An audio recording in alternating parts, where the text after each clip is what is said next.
What I'm about to tell you happened 3 months ago, and I still can't explain it.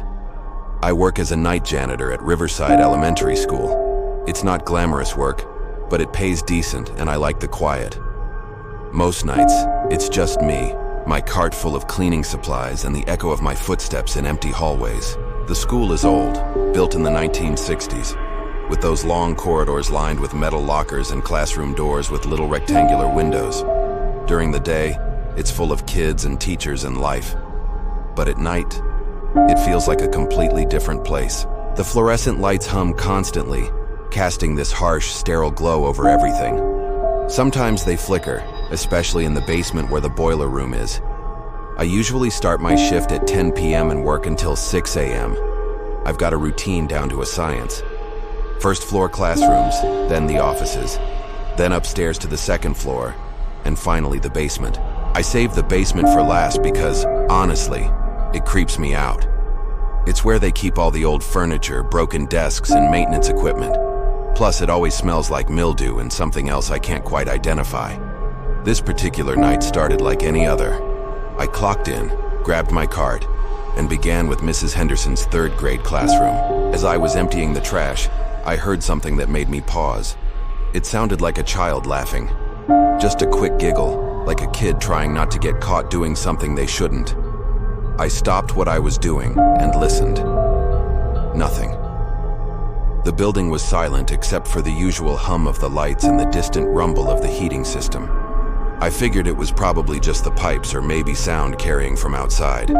Kids sometimes cut through the playground at night.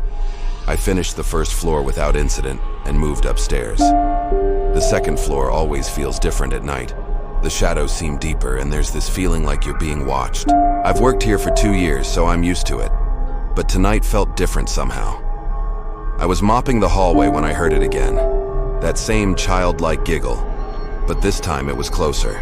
It seemed to come from one of the classrooms I'd already cleaned. I walked back to check, pushing my cart slowly so the wheels wouldn't squeak too loudly. The classroom was empty, of course. Desks in perfect rows, chairs pushed in, whiteboard clean. But something was off. One of the chairs had been pulled out from a desk in the back corner. I distinctly remembered pushing all the chairs in after I'd swept and mopped. My heart started beating a little faster. I told myself it was nothing. Maybe the chair had just rolled out on its own. Old buildings settle, things move. I pushed the chair back in and continued with my work.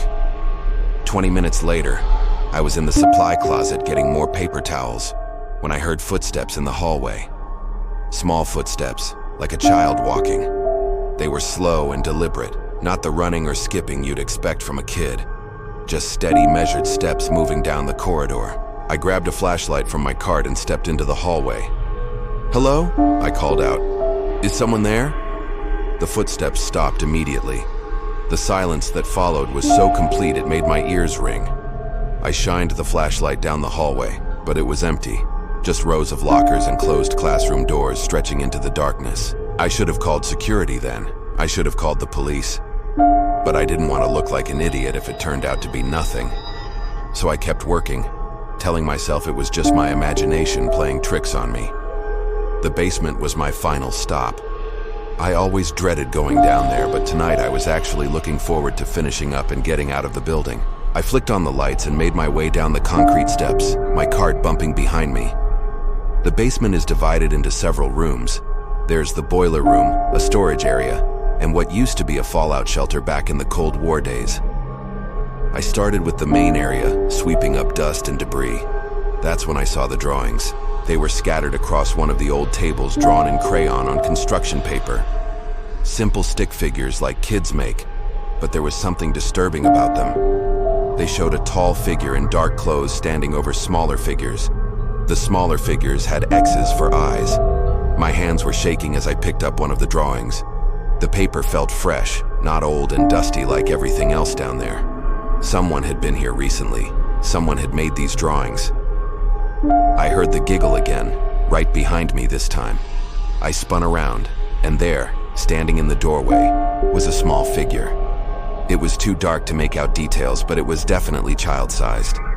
It stood perfectly still watching me. "Hey," I said, my voice cracking. "You shouldn't be here. The school is closed." The figure didn't respond.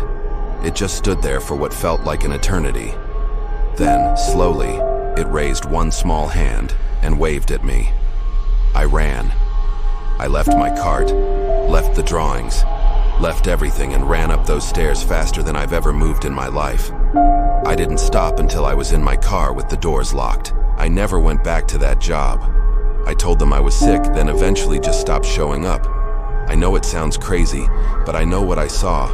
And sometimes, late at night, I still hear that giggle.